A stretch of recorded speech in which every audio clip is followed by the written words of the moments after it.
Welcome to The Blueprint, the podcast that gets to the heart of the issues facing the fire and security sector in the UK and Ireland.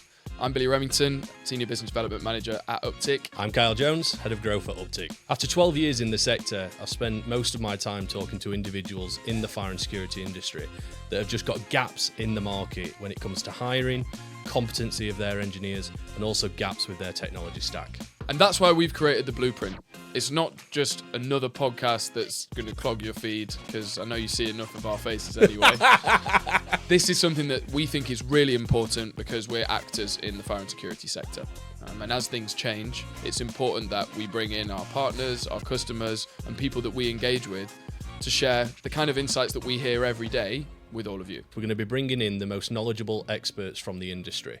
We're going to be covering a whole range of topics. Of these more pertinent topics, some of the things we're going to cover are how to avoid common hiring mistakes, how to attract and retain top talent, how to engage in training that your team actually wants to do and enjoy, and exploring the gaps in technology development in this industry, which is of course something that is very close to mine and Kyle's hearts. If you're in the fire and security sector in any capacity, this podcast is definitely for you. Subscribe on YouTube or wherever you listen to your podcasts. The first episode drops next week. Can't wait.